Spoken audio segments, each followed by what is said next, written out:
Bago natin simulan ang ating vlog ay gusto ko munang sabihin na hindi biro ang takot sa matataas o ang tinatawag na acrophobia. Ang acrophobia ay isang kondisyon na nagdudulot ng matinding takot o kaba sa matataas na lugar. Ang ganitong uri ng takot ay maaaring magdulot ng labis na pangamba o stress at maaari ding makaapekto sa pang-araw-araw na buhay ng isang tao. Maririnig niyong tumatawa ako sa video na ito para mabawasan ang takot ng aking kasama. Pero hindi talaga ito nakakatawa.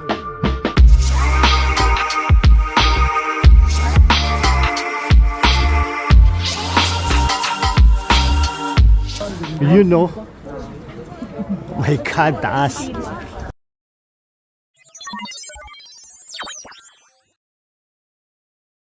Yes. Good morning ulit sa inyong lahat. Nandito kami ngayon sa Montserrat. Nakikita niyo ba yung structure doon sa taas? Hindi ko alam kung ayun doon. Okay. Yun yung Montserrat Monastery. Pupunta kami doon, aakit kami via cable car. Sasakay kami ng cable car. At dito kami mag-i-spend na maghapon. Ano ba? Excited ka na? Super excited. Yung asawa ko super din. Super takot. Yung isa naming kasama ay may takot sa heights. Nanginginig na yung asawa ko. Ako rin ba? Nanginginig na. Sa lamig? Oo. O sa takot? Hindi, takot din ako. Takot din ako sa heights. Kita mo, oh. Tingnan mo yung camera, oh. Nanginginig, oh. Hanggang 6 o'clock. Lumiyag, lipad? Lipad na lang tayo, Hermay. Nanginginig ang kamay ko ba? Ninervyos ako, oh.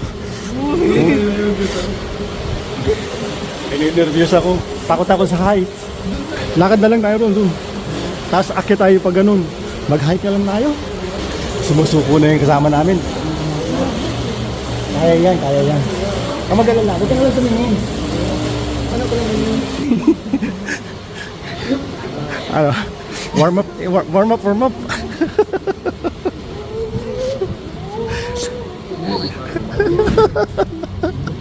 Sige na, wag.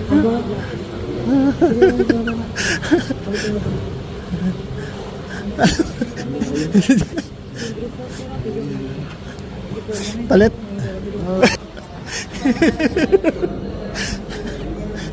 Ano? Hindi man tayo tubol ka. Mag-ano na lang tayo, mag-funicular na lang. Magpunin ko naman tayo. Tanong ko yung kung pwedeng gamitin yung ticket natin. Hi, excuse me. But can we use the same ticket in the funicular? No, it's another company, another station. Papunta din doon. Next station. Next station, ha? Oo. Madali lang. Hindi, hintayin ko na lang kayo doon. Oo, pwede. Para hindi na tayo bumili lahat ng ticket ng funicular. A few moments later. Takpan mo kaya yung mata. Kaya nga eh.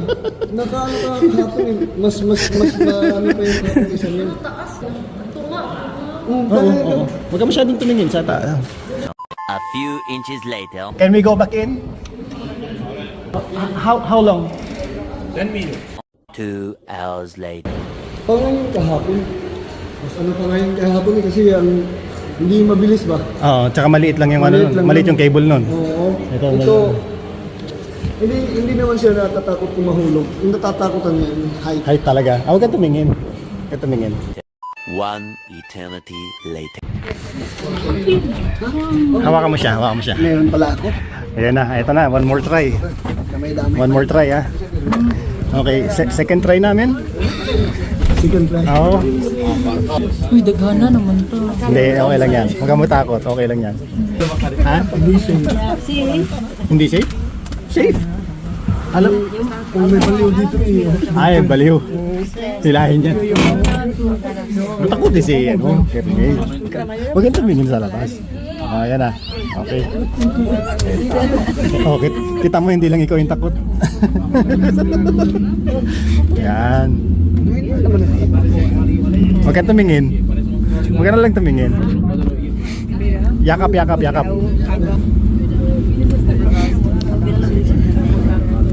Thank you.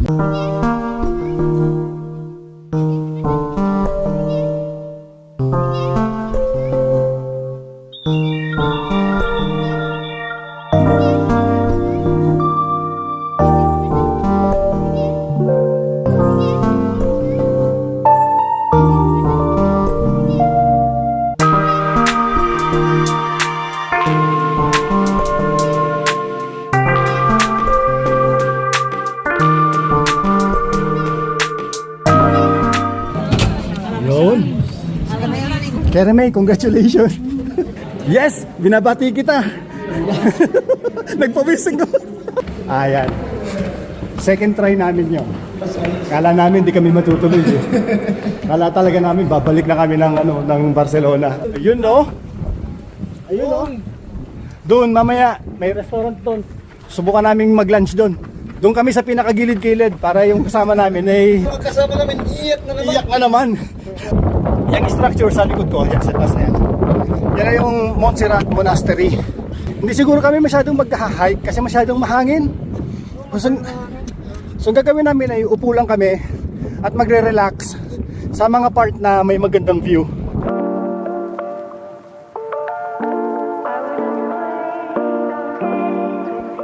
Ang Montserrat Monastery ay itinayo noong 11th century sa gilid ng bundok ng Catalonia sa Espanya. Ang structures nito ay nakahulma sa kabundukan ng Montserrat kung saan makikita ang kilalang imahe ng Birheng Maria na tinatawag na La Moreneta. Binubuo ito ng mga gusali na nagtataglay ng halong Romano, Gothic structure at kilala ito sa mga makabuluhang detalye at kahalagahan sa kasaysayan ng simbahan. Itinayo ang monasteryo ng Montserrat bilang isang sagradong lugar para sa mga monk at deboto upang magsusing magsanay ng kanilang pananampalataya at pagsasakripisyo. Sa paglipas ng mahabang panahon, naging kilalang destinasyon ito para sa mga pilgrim at turista na naghahanap ng espiritual na karanasan at magandang tanawin ng kalikasan.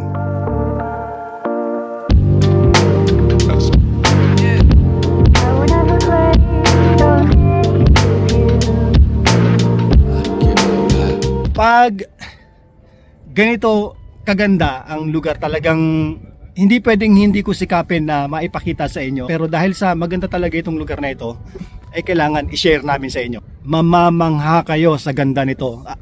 Kung mahilig kayong mag-hiking, pwede rin kayong mag-hike dito. Pag naligaw kayo sa Barcelona, inuulit ko, pag naligaw kayo sa Barcelona, 1 hour away, pumunta kayo dito para ma-experience niyo ang kakaibang ganda ng Montserrat. Kerime, kamusta naman ang experience?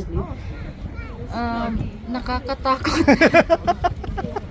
So may dalawang paraan ng pag-akyat dito. Yung isa ay yung cable car nga. Ang isa namang paraan ay yung mag-funicular. Ayan. So dalawang company sila, magkaibang bayad.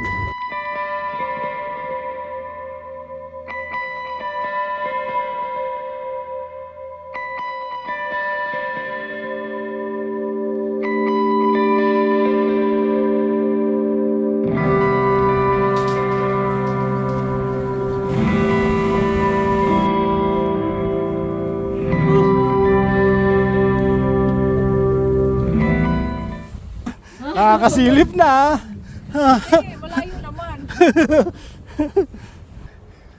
Ganda. Grabe. Ayan. Wala pa rito. Wala pa masyadong view. Nandun sa kabila pa. Akit pa tayo. Napakaraming yung mga statue ganito. So makikita mo talaga na ang mga tao dito ay very religious. Ever since.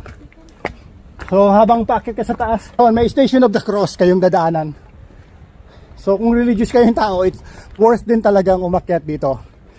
Ang reason ng pag-akyat namin ay titingnan namin yung pinaka magandang view nitong monastery kasi hindi mo makikita sa ibaba. Doon sa level ng monastery, kailangan mong umakyat ng mas mataas para mas ma-appreciate mo yung talagang kabuuan at yung tunay na ganda ng kabuuan ng monastery.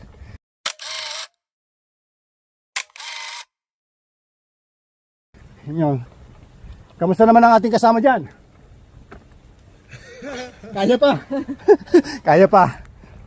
Ayan na pala yata yung bridge. Diyan na. Ayan o.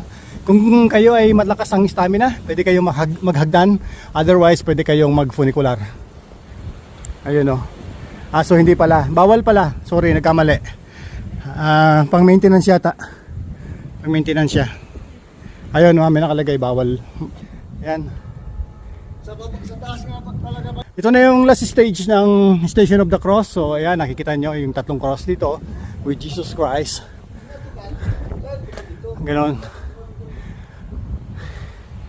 Ito lang yung last station, pero yung last na walking path. Mayroon pang papunta ron, continuous doon. And then pwede pang umakyat. At may mga maliliit na hagdan. Kung gusto nyong mag-hike ng mas mataas, ito yung easy path, yung gantong daan, at yun yung pang semi-pro. Dito lang kami sa beginners. Ayan, ganda sana magpunta doon ba yun?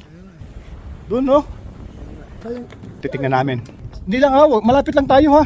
Huwag tayong lumayo. Takot din ako sa heights, bye.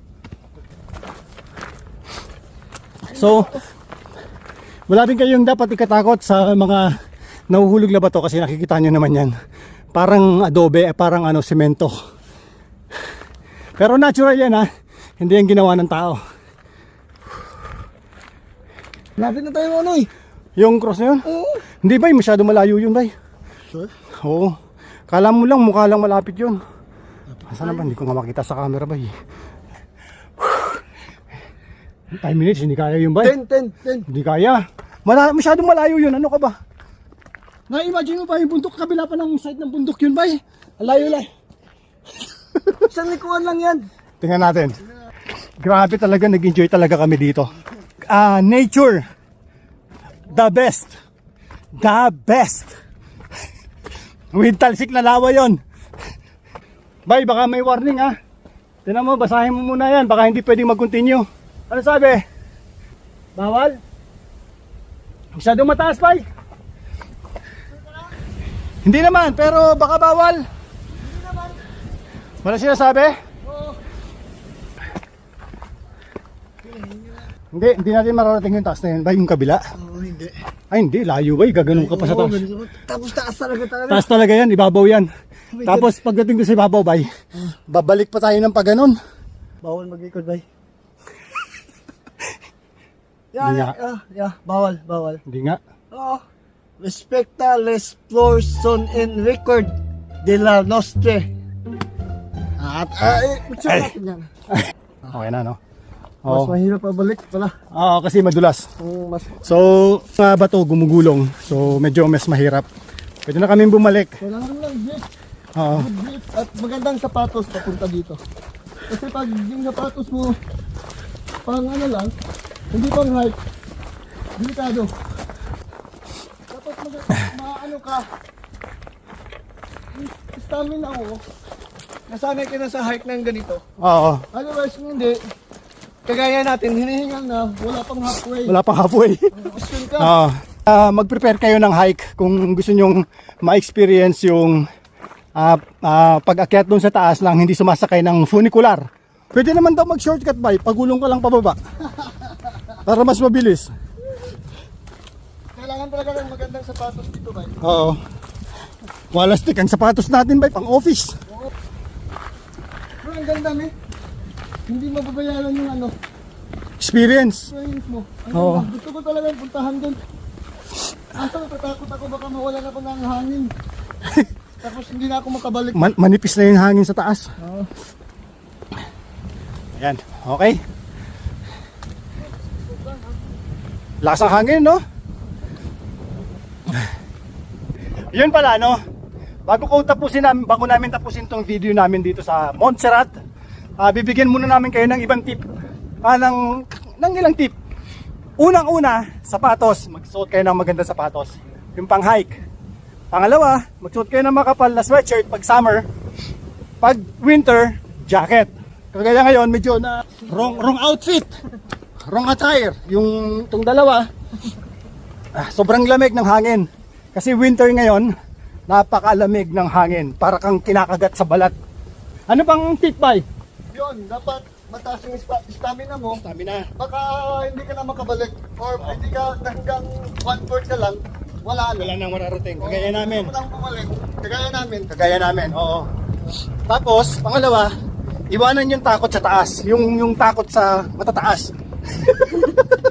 Huwag yung isama yun sa inyo, ha? Okay? Yung journey nyo, zero talaga, wala. Oo. Para at least ngayon, mayroon kaming kasamang takot sa height, pero na-conquer ngayon. Nakalagpas kami sa lahat ng obstacle. Napagdaanan namin lahat ng matataas. At ang experience namin dito sa lugar na ito ay the best. The best. The best. Oo, yun. The best. So, mag-ready na kayo. Iplano na ninyo pagpunta rito. At experience din ninyo kung papaano ang kagandahan at ang yaman nitong Montserrat. 1 hour away lang. Again, 1 hour away lang from Barcelona. Okay, bye? Yes. Okay. Thank you. So, tatapusin namin tong video namin dito at kami ay babalik na sa Barcelona at yun lang. This is the end of our video. Don't forget to subscribe kung hindi ka pa nagsasubscribe at follow sa Facebook and sa Instagram. See you next time. Kapish! Bisis.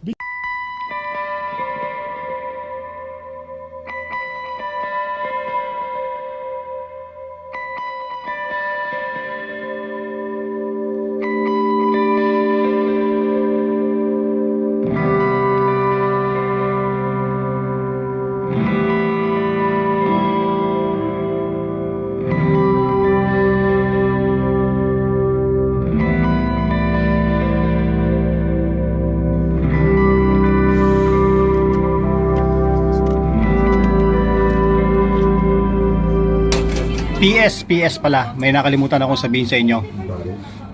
Madali lang pumunta dito sa Montserrat. Okay. Bili lang kayo ng ticket sa mga ganitong tiketan, sa machine, or sa mga yung booth. Okay. Marami sa bawat station meron. Pero ang pinaka-easy ay pumunta kayo sa Barcelona Sands or Plaza España ng station. At doon sa ibaba makakabili kayo sa mga ganitong machine, sa mga ganyang machine ng ticket. At ang kunin nyo ay kung gusto niyo ng funicular, yung paakyat na tren, or cable car, meron dong selection. Or kung hindi nyo alam, pwede kayong humingi ng assistance doon sa mga staff. Magkano pa masahe ba? 24. 24 ba? Oh, 24 euro back and forth. Kasama na yung ano. Kasama na yung Cable car. cable car. Okay? So, yun lang. Bago ko makalimutan. Bisis. He says,